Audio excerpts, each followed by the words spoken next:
Hey, Milo, thanks for taking the time to come and talk to me and the listeners. Hey, man, it's a pleasure to be on. I've been watching the show for a while, so it's good to finally come on. Yeah, I appreciate that.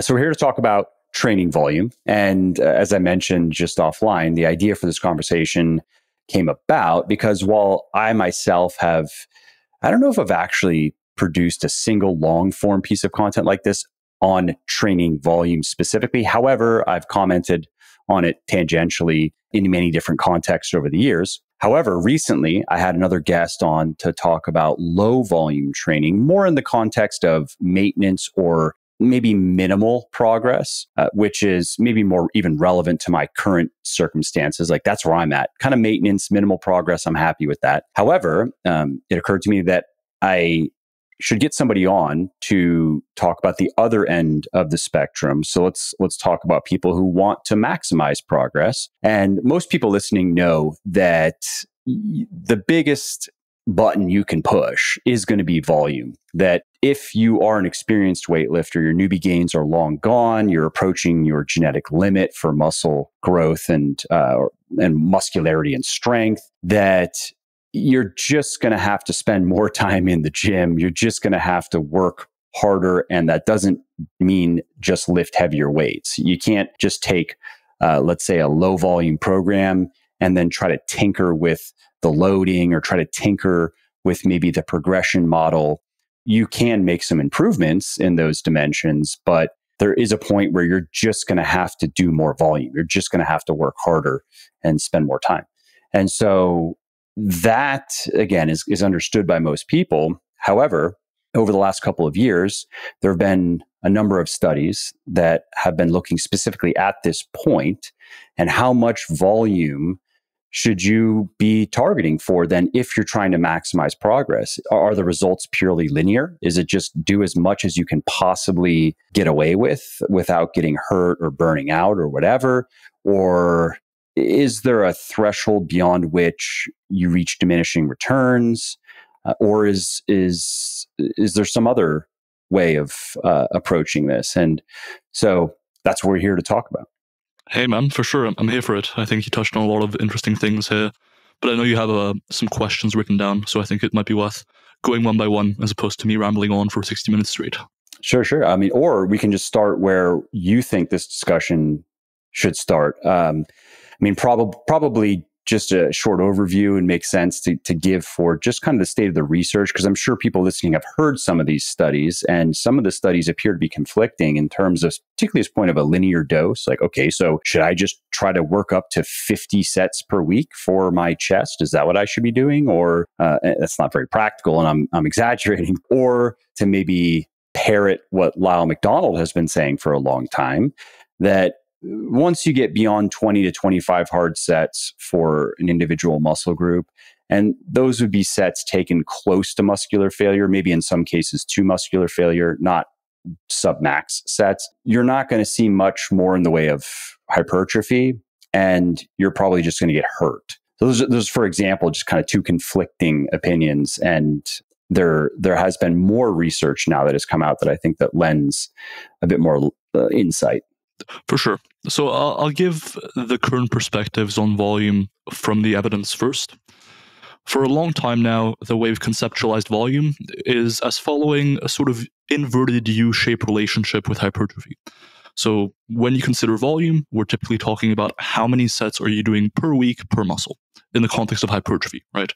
For strength, that can be different. We're looking at how many sets a week of squatting or squatting-like work are you doing. For hypertrophy, it's about sets per week per muscle. For a long time, we thought that there was such a thing as not doing enough sets per week to see any appreciable muscle growth. And that's essentially what my good friend Dr. Pack spoke about when he recently came onto the show, is essentially, where does the inverted U shape start happening? When do you start seeing appreciable muscle growth occurring? How few sets can you get away with per week and still see appreciable hypertrophy? So that's one end of the spectrum. Then our conceptual understanding of volume is that as you add more and more sets, you get more and more hypertrophy. But eventually, that likely has to slow down and stop, right? You couldn't just do hundreds and hundreds of sets per muscle per week, in all likelihood, and still see more and more growth.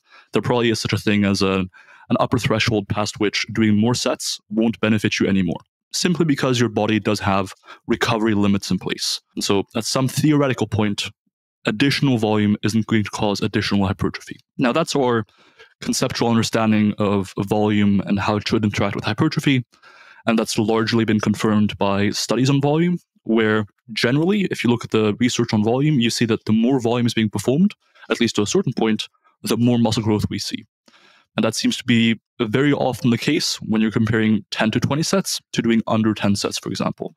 So in a meta-analysis by Schoenfeld and colleagues from 2017, at the time, we didn't have many studies looking at volumes in excess of 10 sets per week. And so we essentially just looked at 10 sets per week or more versus 10 sets a week or less. And when we simply categorize things that way, doing more than 10 sets per week per muscle was better for hypertrophy. Now, fortunately, since 2017, we have gotten more data looking at higher and higher volumes, far in excess of just 10 sets per week per muscle. Specifically, we now have a more recent meta-analysis by Basval and colleagues from 2022 looking at trained lifters. So one common criticism of the meta-analysis by Schoenfeld and colleagues was that, well, this is on untrained lifters. It doesn't really generalize to me as someone who's been training for several years, a decade, or even more. And so in this case, in the meta-analysis by Basval and colleagues, looking at all the studies on volume, they found a few things. They categorized volume into being either low, that is to say below 12 sets per week per muscle, between 12 and 20 sets per week per muscle, medium volume, or high volume, that is above 20 sets per week per muscle. They further subcategorized hypertrophy results into either being in the biceps, the triceps, or the quadriceps. For the biceps and quadriceps, they found that 12 to 20 sets per week per muscle optimized hypertrophy. For the triceps, on the other hand, they found the best hypertrophy when performing 20 or more sets per week per muscle. Importantly, if you look past just statistical significance, you can see that the effect sizes did, for all three muscle groups, lean in favor of 20 plus sets being favorable. Now, whether or not you think that significance is something that we should live and die by is up to you, but it is worth noting that directionally, higher volumes were still favored in this meta-analysis. And that brings me to the most up-to-date view of the data. We know reasonably well at this point that more volume is better for hypertrophy, at least to a certain point, which comports nicely with our understanding of the U-shape, where more volume, at least to a certain point, leads to more hypertrophy. Importantly, though, I'm not sure we found that upper end. We've definitely found the lower end, right, where with as few as around 5 sets per week per muscle for a lot of people, you can start observing some robust hypertrophy. But as far as the upper end goes, I can't say that we've for sure yet observed how much is too much. Because as it currently stands, we have 8 studies comparing more moderate volumes, quote unquote, which is interesting because this used to be what we'd call high volumes of 10 to 20 sets, to more extreme volumes of 20 or more sets per week. We currently have 8 studies comparing 20 plus sets to just 10 to 20 sets per week per muscle. Across those 8 studies, 4, those are studies by Radeli and colleagues, Brigado and colleagues, Schoenfeld and colleagues, and the recently published study by Ennis and colleagues, the 52-set study that everyone was going crazy over. Those 4 studies of those 8 found, broadly speaking, a benefit to doing over 20 sets per week per muscle. Meanwhile, the remaining 4 studies by Hieselgrave, Ostrowski, Ob, and Amirthangam, they found no benefit of going over 20 sets. But importantly, you'll note I didn't say that these studies found a benefit in favor of going under 20 sets. It was more so that there was not really a difference between 20 sets or fewer or over 20 sets. And so when 8 studies find a benefit to one approach over another for hypertrophy, and the remaining 4 don't find a difference, I would say the weight of the evidence still leans in favor of there being a benefit, potentially more modest, but still there being a potential benefit to be had by going over 20 sets per week per muscle. Importantly, there's a ton of caveats to these findings. Like whenever you look at a study, you got to consider context. Just like you wouldn't give someone who's just started training, who's elderly, who has poor recovery, a ton of volume to start out with. In these studies, you have to consider, all right, what are the rest times? What are the populations being studied? Was this a training program that comprised all muscle groups at once? Because potentially running super high volumes for all muscle groups at once might not be feasible. But broadly speaking, the current state of the evidence suggests that higher volumes lead to more hypertrophy, and that likely extends past 20 sets per week per muscle. Before we continue, can you comment quickly on this 52-set study, just in case people listening did hear about this and were maybe confused by it or trying to understand how to interpret it? Sure. So I think the 52-set expression, like many people cited this study as the 52-set study, it's a bit inaccurate, and I'll delve into why now. In this study by Ennis and colleagues published, I think September of last year, September 2023, they compared 3 groups. In one group, they just trained their quads using the squat, leg press, and leg extension with 22 weekly sets. In the second group, they added sets week to week, 4 sets every 2 weeks, so that their average volume throughout the study was 32 weekly sets for their quads. And finally, in the third group, the most extreme group, they added 6 sets every 2 weeks, such that their average training volume over the 12 weeks of training was 37 sets. Now, at the very end of those 12 weeks, when they had added the most volume, in that third most extreme group, they were doing 52 sets for their quads in a single week. That is a high volume, but that is not what they were doing the whole way throughout. So really, discounting the fact that they were adding volume week to week, which presents other considerations, whether or not that's even worth doing for hypertrophy and so forth. But just looking at the average volume between groups, we're comparing 22 sets to 32 sets to 37 sets. And by and large, the most favorable hypertrophy was seen in the highest volume group. Once again, how you interpret the findings exactly comes down to how you interpret significance. Nowadays, there's more of a shift in sports science from, hey, we're looking at things from a strict significance perspective to more of a, okay, well, is there potentially still a benefit here that we can't consistently detect with small sample sizes that we commonly use in sports science? And maybe there's an effect that's here, and maybe it's not huge, but it might be relevant to you, dear listener, who's looking to maximize hypertrophy. So those are broadly speaking the results. I think the 52-set study, as it's been coined, is a bit inaccurate, but yeah, it was one of the studies that got a lot of press for its results. And you mentioned a few factors that can help explain some of the mixed results. I think it's probably worth commenting briefly on these, like rest time between sets. As anybody who lifts weights knows, there's a big difference, especially if let's say you're training your lower body, between a set with 1.5 minutes of rest time and maybe 2.5 to 3 minutes of rest time before the next set. There's proximity to failure, of course. And, you know, if you, let's say you're doing several sets on an exercise, anybody listening has experienced this. If you push, let's say, to absolute failure on that first set, your performance is remarkably worse in the sets that follow compared to coming close to failure, just leaving maybe 1 or 2 good reps in the tank. So that's another factor that needs to be considered, right? And then also there is the method of counting volume that can change from study to study. Yeah, no, for sure. All of those things can influence the training stimulus. I'll touch on rest times and proximity to failure in these studies. As far as rest times go, I think that generally you observe rest times of between like 1 and 2 minutes most consistently. Now, if participants are only resting for 1 minute between sets, the effectiveness of each set for hypertrophy does likely decrease. And that's based on a pre-printed meta-analysis that we actually published as of 2 weeks ago, I think at this point, looking at the effects of rest times on hypertrophy. And all else being equal, if your rest times go from, say, 2 minutes to 1 minute, with 1 minute, each set does likely become slightly less effective. And so if you're doing, say, 30 sets with 1 minute rest, that might be the equivalent of 20 or 25 sets with 2 minutes of rest. So the numbers that you see in literature might need to be adjusted downwards slightly if your rest times are substantially longer than what you see in the literature. With that being said, in our meta-analysis, we did observe, by and large, the most favorable hypertrophy with just 1 to 2 minutes of rest. So it's not like you need to rest a ton of time in all likelihood to observe maximum hypertrophy. But if you're resting for less than 60 seconds, as is sometimes done in these studies, then that's not ideal. As far as proximity to failure goes, most of these studies do try to have participants train to failure. And that's where I've heard a common critique of the high volume research. I think Lyle McDonald has said this, I think a few other people have said this, that in these studies, participants didn't really train to failure. And I think that's a valid critique. I think that if you've ever been in a lab or even tried to analyze the incentives presented to trainees objectively, you would have some reservation about that critique. Basically, in a lab, you are being observed, you're being encouraged by research assistants to actually push the set. Oftentimes, you're being financially incentivized to push the set close to failure. Meanwhile, when you're in the gym, you're not really often being watched by people. So you don't really have someone watching you and telling you, hey, keep going. You don't have encouragement. You're not really being financially incentivized. So outside of the few of us that truly do love training hard and truly do push every set to failure, there's a pretty good likelihood that the people in these studies were pushing sets harder than you are. And so just consider that when you make that critique, that on average, these results might actually be quite generalizable to the general public. Because the general public doesn't also push all that hard.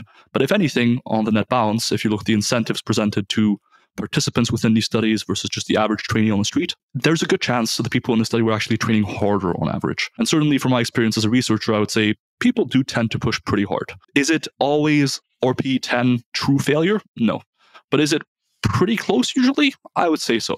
So I would say there's a few things you have to consider when looking at the research. Differences in rest times between the study and what you do. Differences in how close to failure you train. Like if you love training to failure now and always, might your volumes need to come down a little bit compared to what you see in the literature?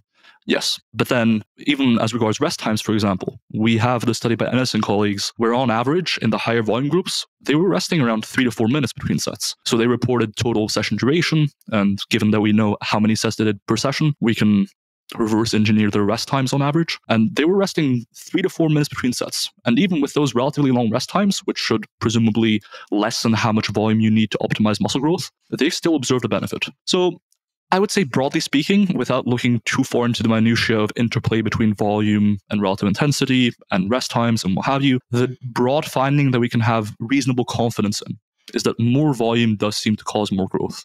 And there's a parallel here with relative intensity, or how close to failure you train, where, as I'm sure you know, last year a meta-regression by Robinson and colleagues was published, looking at the relationship between how close to failure you take a set and muscle growth from that set.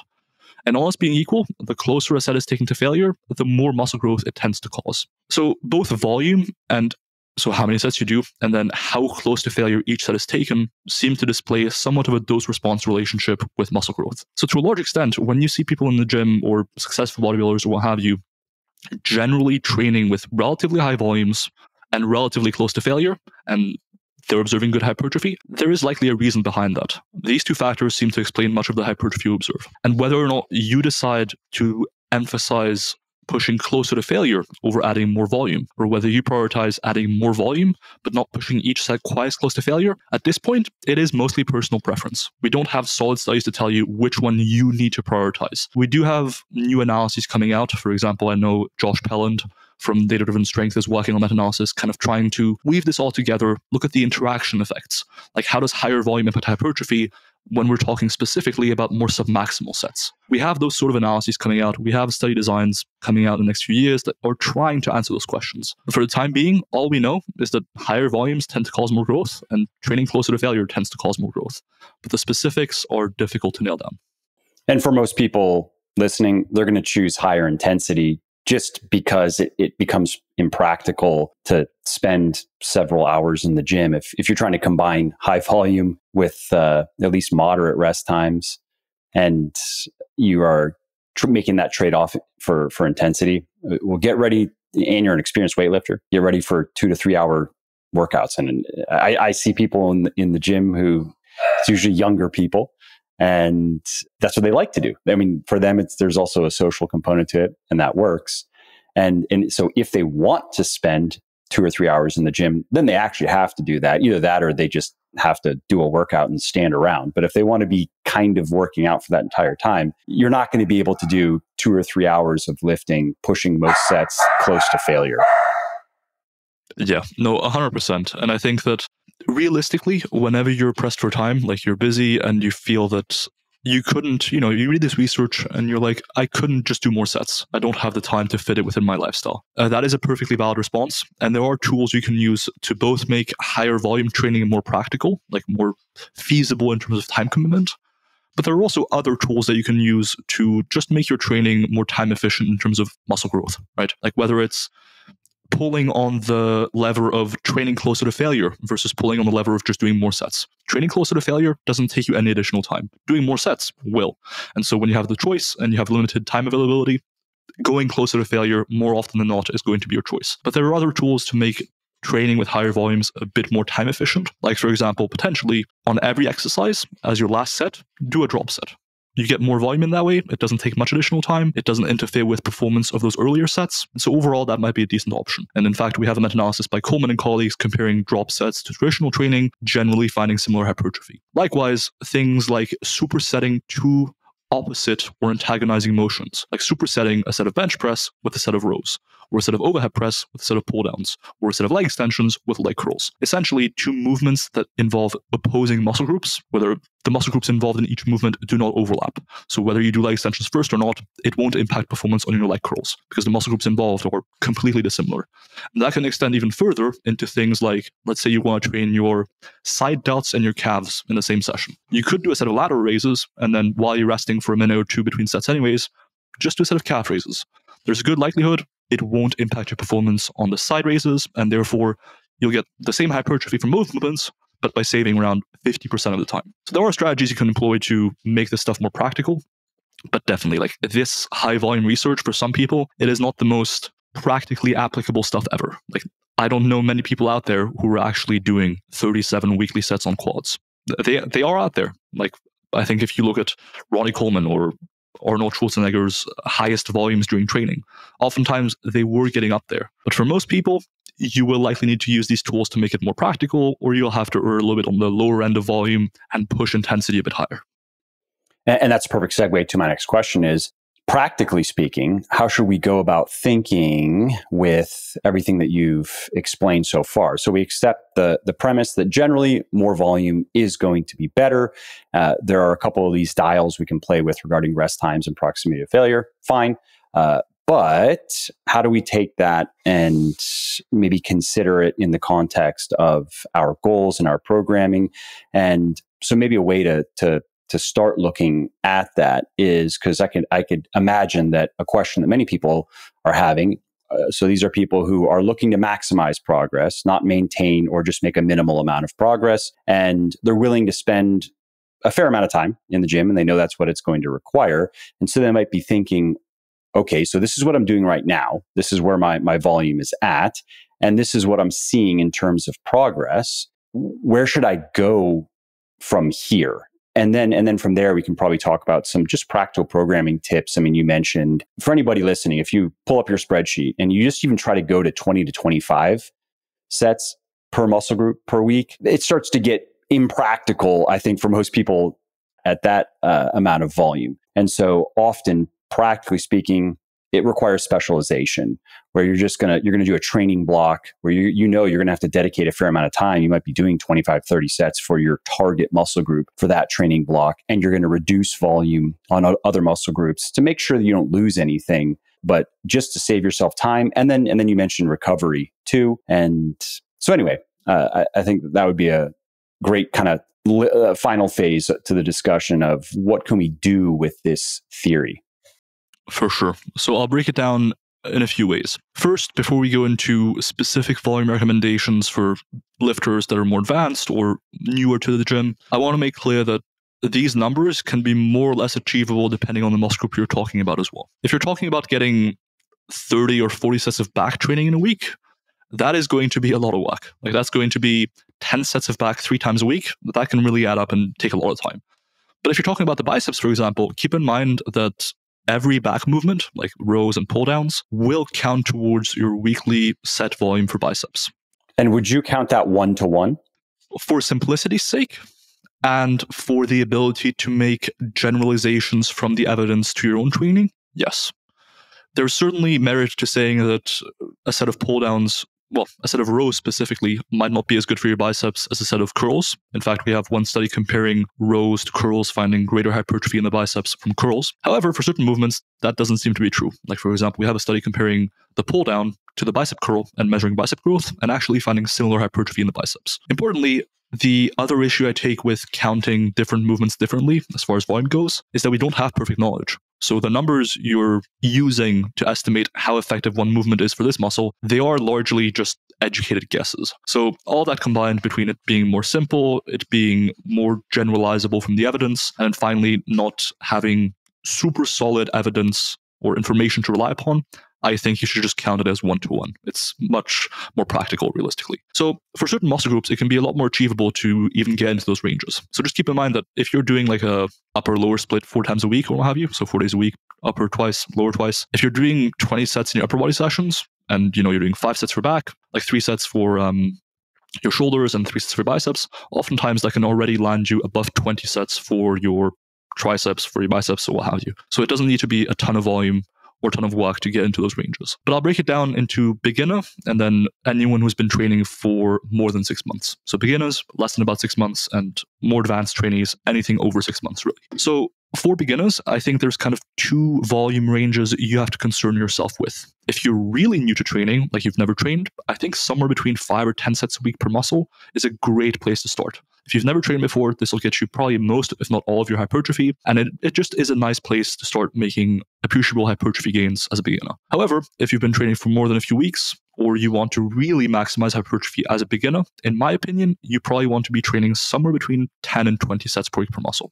As someone who has been training for that long, that volume will likely optimize your hypertrophy results. Many of these studies are in less trained lifters, finding more hypertrophy with over 10 sets, but some of these studies are in more trained lifters. Like that recent study by Ennis and colleagues I mentioned, the average lifter in that study could squat 3 plates, so not entirely untrained. And so potentially for more trained lifters is where these higher volumes start having more applicability. So if you've been training for more than 6 months, I would break down volume into kind of 3 realms more so. First, we have the sort of 5 to 10 set range, which is where most trained lifters will start seeing appreciable hypertrophy. So if you're pressed for time and you really just want to keep making progress, but you're just in the gym a couple times a week, 5 to 10 sets per week per muscle is a great place to be. If you're in this realm and you still want to make the most of your time in the gym, use the things I mentioned earlier, like taking each set really close to failure, potentially supersetting antagonistic motions, potentially drop setting the last set. Use those tools to make each set you do in the gym count. But you can absolutely see appreciable hypertrophy even at those lower volumes, quote unquote. Second, we have the sort of sweet spot for most muscles at most times zone, I would call it,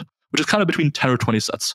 Most of the time, for most muscles you want to grow, you will probably want to be between around 10 to 20 sets per week per muscle as a trained lifter. This will definitely provide a solid hypertrophy stimulus. And for most people, most of the time, it's something you can tolerate on probably all of your muscle groups at the same time. Unless your recovery is very poor, I think most people can fall within this range for every muscle group at once and recover just fine week to week. And time-wise, it might take you 3 or 4 days in the gym a week with sessions that are still quite manageable.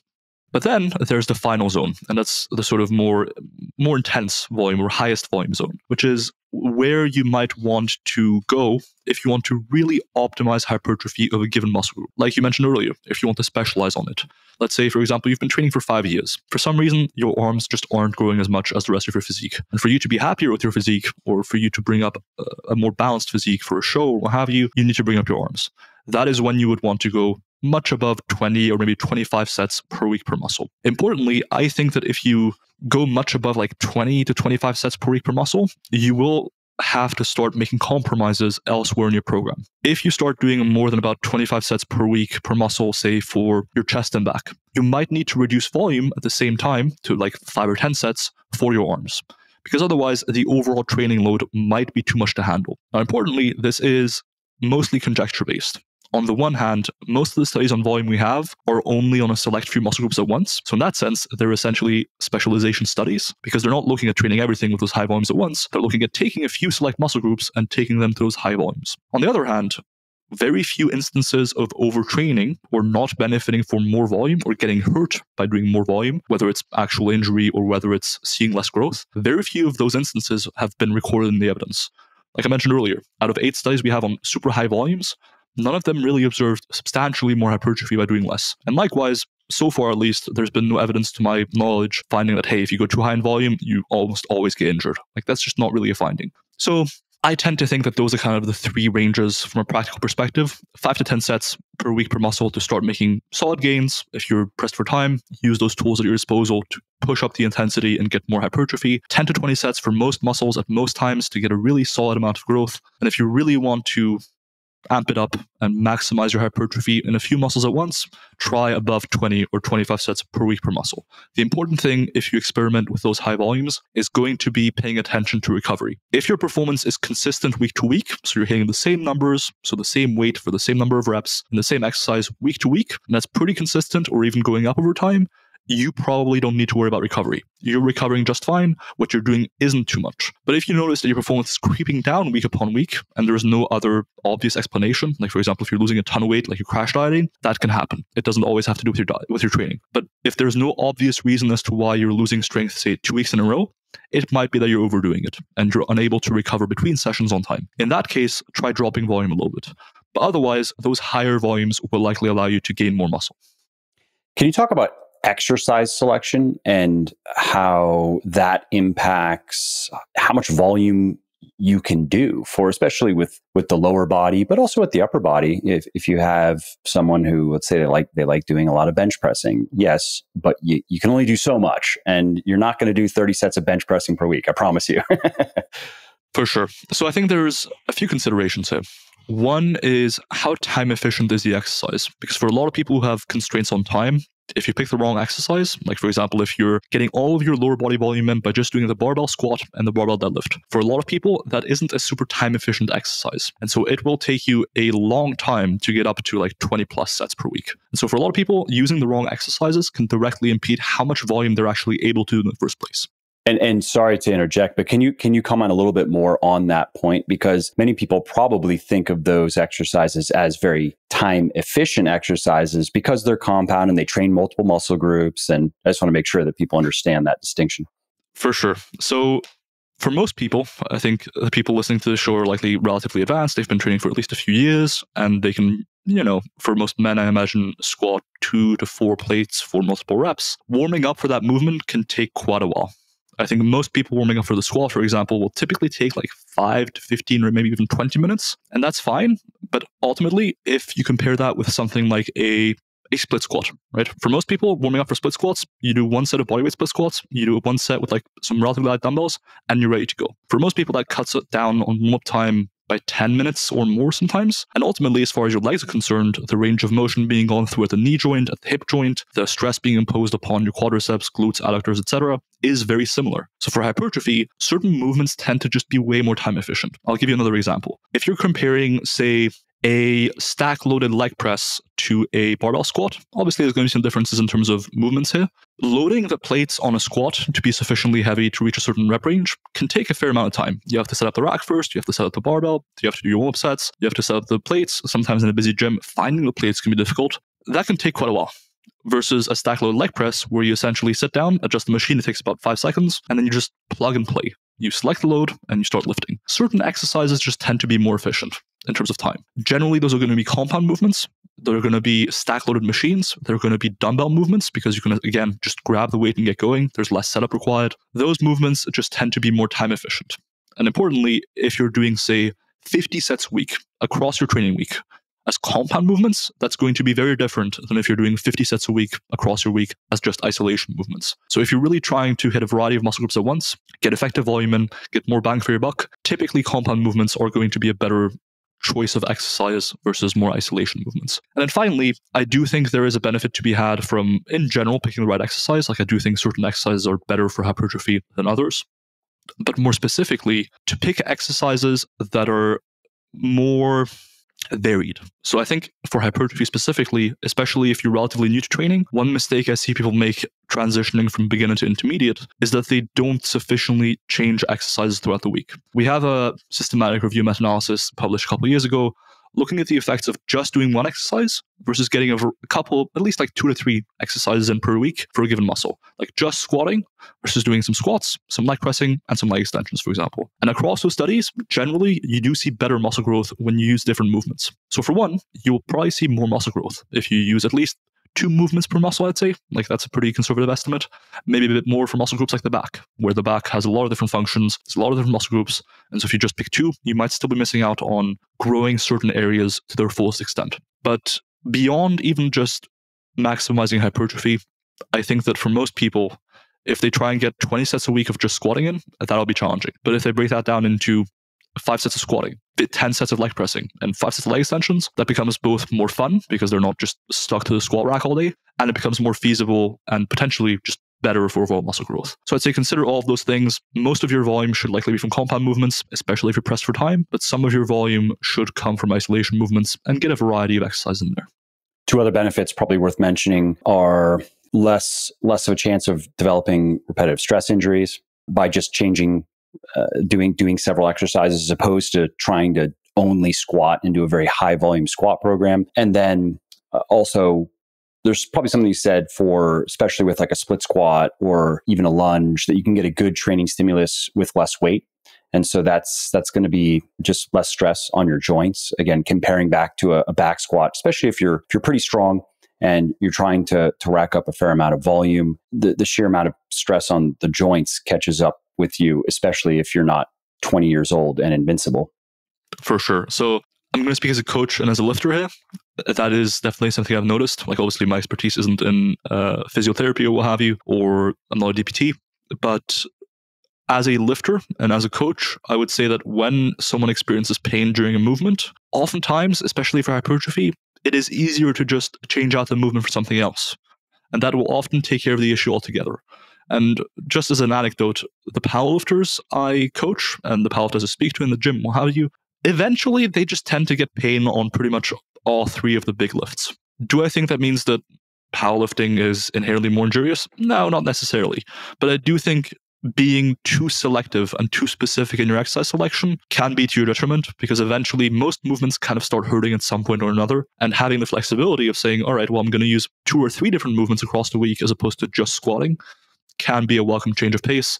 And having the flexibility of changing something out when it does start hurting is beneficial in my opinion. And is something that more conscientious lifters, in my experience, are resistant to. And I've been that person, so I understand where I have a program, I like it on paper, I like what I'm doing, and I want to stick to it. But I know that this set of 10 reps on the deadlift, which I'm supposed to push close to failure, I wouldn't go to failure, but it's not feeling too good anymore, but I want to do it. And so I've made that mistake. And ironically, now I'm dealing with, it's not an acute injury, it's a repetitive stress. My SI joint started to bother me, and I should have backed off sooner. And you'd think I would know better, but I was stubborn and I wanted to finish my training block, and I was making good progress. And so for people listening, if you've been there, I know I've been there too. But unfortunately, in my experience with such niggling kind of problems where it's not an acute injury, it's just something that starts to bother you more and more, that the most important thing that you can do is stop doing whatever is continually aggravating it. Like you have to get away from what is hurting. And sometimes that's what it's maybe the exercise. It might be your favorite exercise and you don't want to stop, but just know that if you don't stop, if you continue aggravating the issue, no amount of other types of therapies is going to fix it. At least that's been my experience. I agree with that. And just anecdotally, I think this can also extend past just pain and injury, where there's a saying in Russian sports science, like the old Soviet coaches, and I could be entirely making this up, it's pretty much just hearsay, but I think the saying went, a change can be as good as a recovery. And both as far as dealing with like minor pains in training, and as far as dealing with just psychologically getting a bit bored with training or not enjoying the process as much, even if you think you're dealing with high fatigue or your motivation to train has gotten lower, oftentimes you don't even need a deal necessarily. Just changing a few things about your training routine, especially your exercise selection, my experience, can make a lot of that go away pretty quickly. Oftentimes, especially for more conscientious lifters, as you mentioned, who are more routine driven and who tend to just do the same routine week upon week upon week upon week for months and years on end sometimes, having some variation in your routine, especially if you're not a strength athlete and you don't have a need to be that specific, that can really come in clutch for restoring motivation to train, restoring that drive, or at least being a temporary aid while you regain your motivation in general, right? I think that's very underrated from a coaching perspective. Are there some other changes that you will commonly make in your own training or people you coach that seem to reinvigorate?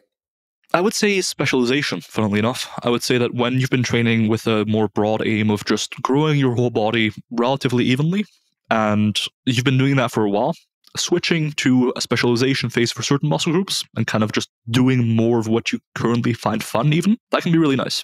And then eventually you'll get bored with that and you can return back to your good all-around training. Or you can specialize on different muscle groups, or what have you. But I find that for my hypertrophy-focused trainees, specialization is a great way to break out the monotony, even if it doesn't necessarily lead to more muscle growth over time. Like, who knows, right? Maybe down the line, we'll have this huge study across years and years where it turns out that just staying in that sweet spot of like 10 to 25 sets per week per muscle consistently leads to more growth than if you were to specialize and kind of like ramp certain body parts up while you deload others, essentially. Who knows? But at the very least, specialization phases from an applied perspective do seem to breathe some life back into training sometimes. Yep, that's exactly what I was going to suggest. But you nailed it. And I think picking the muscle group that, especially if you are more of an everyday gym goer, you're maybe a lifestyle bodybuilder, so to speak, and so it's not essential that you have the perfect physique to bring on stage. I mean, everybody wants to have a balanced physique and wants it to look a certain way, but you have flexibility in what you can specialize in. Just going with whatever sounds the most interesting or whatever you think would be the most fun at the time is perfectly reasonable. And again, in my experience, more conscientious lifters are even resistant to that because it's all about optimization and efficiency and rationality. And let's just take emotion out of it. Let's take preferences out of it. Let's take fun out of it. I don't need to have fun. And again, I've been that person. I understand that mentality, but I've made a bit of a shift in my own training as I've gotten older. And as I've accepted that, especially considering that I like to stay relatively lean, I'm not going to be gaining a large amount of muscle from where I'm at this point, unless I were willing to carry around more body fat and work very hard over the course of several years to gain what would be, it would be an appreciable amount of muscle, but it's not going to transform my physique. That's just not in the genetics, the genetic cards for me. And so again, just speaking personally, I can vouch for exactly what you just said. 100%. I think that as an advanced trainee, you've already been through the roadwalk so much that it can feel like Groundhog Day. And I think that if you're already inclined towards conscientiousness, it can make you stick to something that you don't necessarily enjoy anymore. And that's a trap I think some advanced trainees fall into, which I would urge you to just think about what components of training you do enjoy and that you find yourself consistently putting high effort towards, and maybe speccing a bit more heavily into those for a while, or essentially just investing a bit more into those for a while and see whether or not that breathes some life back into your training. One more question regarding the high volume approach. So how would you recommend people think about increasing volume from where they're at to where they could go with it? And we can assume practically that yes, it is going to end at a certain point. But let's say somebody is doing 15 sets per week right now for a muscle group, and they want to specialize in that muscle group. They want to do a training block and just see what they can do with that muscle group. How would you recommend they ramp that volume up? Sure. So what I would do is a twofold approach. First, I would gradually increase volume. So in this study by Ennis and colleagues, for example, they increased sets by 4 to 6 sets every 2 weeks. So on average, they were adding 2 to 3 sets for a given muscle in a given training week, right? That is even a bit on the higher end. Like I might even slow it down a little bit and say add only 1 or 2 sets per week per muscle to be on the safe side. And the second key to this approach would be paying attention to your performance. Unfortunately, as it currently stands, we don't have many good practical proxies for recovery, right? Like we have ways in sports science studies to assess muscle damage and recovery, like for example, assessing blood creatine kinase levels or measuring sarcomere popping and that sort of stuff. But that is far beyond what most people actually can do. However, the good news is that whilst things like your perception of soreness might not actually be the best gauge of whether or not you recovered, like you can be very sore and yet the recovery might still have occurred. One really practical way of assessing whether or not you're overtraining and overdoing it, and therefore you need to back down on the volume a little bit, is to simply look at performance week to week. If your numbers in the gym are consistent this week with what they were last week, but you're doing more volume, recovery is still occurring. You're still performing consistently at the same level week to week. That is a good sign that at the very least, you're not overdoing it currently, and potentially that you would benefit from doing a bit more. That is the most practical advice I can give, is to gradually ease into those higher volumes and then pay attention to performance as the leading indicator of whether or not you're overdoing things or you can potentially tolerate more. And for finding your upper threshold, I suppose then you could repeat that process until you see a significant decline in performance. And that could change probably fairly significantly from person to person, depending on various circumstances. Absolutely. And that is ultimately one of the only things in sports science that we can relatively wholeheartedly recommend to assess whether or not a training change is too much for you, is to simply look at performance. And that's one way in which we can truly individualize training, right? Currently, we don't fully know why some people need more volume than others. And so if you come to me and you tell me all about yourself, I might be able to make some educated guesses as to whether or not you would benefit from more volume. Like, for example, if you have great sleep, your nutrition's always on point, you have low stress, you're relatively young, and so forth, I might think, okay, this person can likely benefit from more volume. But ultimately, when it comes to actually tweaking volume from week to week, there's not a ton of things we know that really correlate with or predict recovery very well. But performance is one of those things. If performance is good or even improving week upon week, there's a good chance you can benefit from more. So I think it's the most practical way of going about it. And one final comment, just because many people I've spoken with just are surprised by this, and let me know if you disagree or there's additional nuance that I'm missing, is that as far as systemic fatigue, as far as the stress that we have to recover from, in addition to there's the localized muscle damage and so forth, but volume is more systemically stressful than load.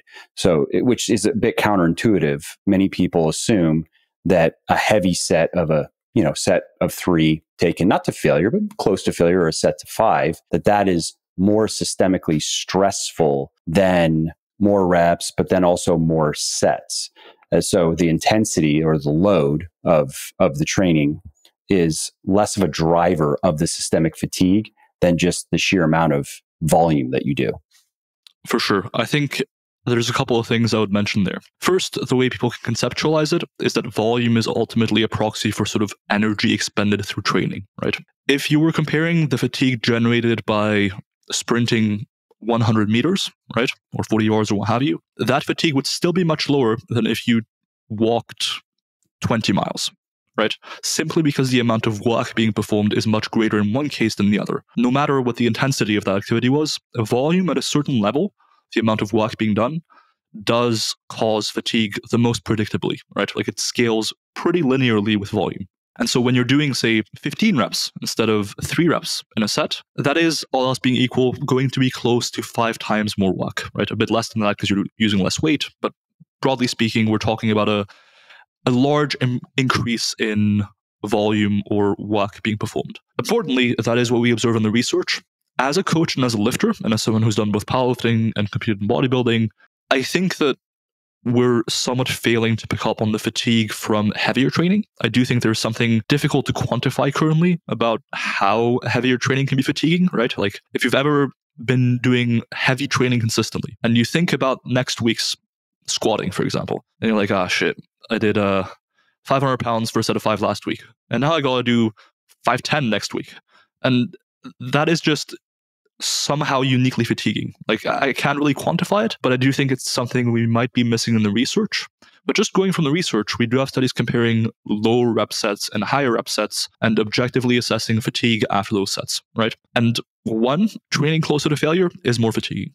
That is likely the case. And it likely remains more fatiguing even as you get used to it. Like, for example, a recent study looked at the effects of training to failure, or just a couple reps shy of failure, by Ruffalo and colleagues, looking at fatigue caused by those 2 protocols. And even after 8 weeks, training to failure was still more fatiguing than not training to failure, right? But even beyond that, just doing more reps also seems to be more fatiguing. So going from a set of 3 to a set of 12 is inherently more fatiguing in terms of how long it takes your performance to recoup from that set. Like if you look at the timeline of recovery immediately after the session, you'll be able to lift less weight if you did a set of 12 versus a set of 3. 6 hours after the session, same thing. 24 hours after, same thing. 48 hours after, same thing. Those are the results from a study by Pareja Blanco and colleagues, for example. So higher rep sets are more fatiguing, all else being equal. Training closer to failure is more fatiguing, all else being equal. And there is likely reason to believe that doing more sets is also just more fatiguing, all else being equal. So there's a lot of things that are more fatiguing. Unfortunately, they also happen to be the ones that tend to produce more growth. So it's kind of a double-edged sword in that sense. Yeah, the reason I bring that up is I've just heard from people over the years who because they are not doing heavy sets, let's say that they're never even getting below 6 reps, they were surprised at how much systemic fatigue they were experiencing, because in their mind, if they're doing a lot of sets of 10 or 12, even if it's relatively close to failure, those sets in many ways, they feel easier. They're hard toward the end, but for the first half, they certainly feel easier than the heavy set of 3 or 4, 5, or 6. And because the weights are lighter as well, there was just a perception that, that type of training isn't nearly as fatiguing as the powerlifting, which, to comment on that, is I wonder if there's something unique about, I wonder if there's a threshold of just loading that when you get built, and it would be relative to body weight, maybe some other things, that once you get above that, you get this overdrive of fatigue. because I can't say I've experienced that maybe as much as you have, because I've never gotten as strong relative to body weight as you have. But I have experienced a bit of that in my strongest performances when I've never done pure powerlifting, kind of power building. And I agree. But anyway, that's why I wanted to bring that up. It's an interesting line of reasoning. I think it's what people used to call central nervous system fatigue, or like my CNS is fried, right?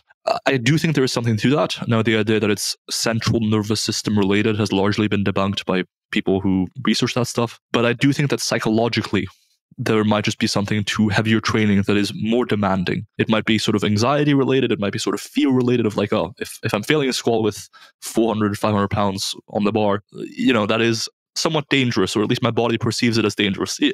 Whereas if I'm squatting 225 for tempo reps for the 15th rep, I can probably overpress that weight or something, like I can get away with it, and my body kind of knows it a little bit more maybe. But psychologically, certainly, I think the two can feel very different, and heavier training can feel uniquely fatiguing in that sense. Yeah. That could definitely be part of it. And that also might be why, if you are trying to get really strong, you are going to probably include some work just to acclimate yourself with heavier weights, even if it's partial reps, or even starting with just putting the weight on your back and feeling what that feels like, and just bracing yourself, but not actually even doing anything. That's uniquely a powerlifting or just strength training technique that you'd have to think is at least partly psychological, like what is really occurring, not much physiologically. Yeah, no, for sure. And there is some research around super maximal loading, where you go above your maximum weight and just hold it. Potentially, it could be beneficial. And I don't think, as you mentioned, there's a whole lot of physiological mechanisms at play there. It's largely psychology related, probably. I think with any form of training shift, whether we're talking about transitioning into higher volumes and potentially going from a more hypertrophy focused approach to a more strength focused approach, being a bit more gradual about it is generally going to be a good idea. Well, I know we're running up on time here, so that was the last question I had. So perfect timing. And again, a great discussion, great advice. Thank you again for taking the time. Before we sign off here, let's just let people know where they can find you, where they can find your work, or if there's anything in particular you want them to know about. For sure. So I think the three places I'd like to shout out here are, one, my YouTube channel. That is where I'm most active nowadays, trying to put out informative, long videos on scientific topics like this and how it impacts your training. That's Wolf Coaching on YouTube. You can find me on Instagram at Wolf Coach. That's my last name in Coach. I didn't just pick Wolf for the fun of it. And then finally, if you're interested in getting training advice in the future, in the next few months actually, we'll be launching a training app called MyoAdapt. That's MYO Adapt. You can find that at myoadapt.com and sign up to be notified when it gets released. But yeah, we're really excited for that to launch, because I do think at this point there is nothing else like it out there as far as training apps go, and we're aiming to make it the most evidence-based thing out there, updating it as research comes out. Like, for example, this volume research, we use that to inform how it works. The research on range of motion and the stretch being really important, we use that to inform the app on which exercises it recommends most consistently. All that sort of stuff. So check out myadapt.com, sign up, and you'll be notified when it gets released. But otherwise, man, I just want to say thank you for having me. It's been a real honor. Absolutely. My pleasure. Great discussion. And thank you again.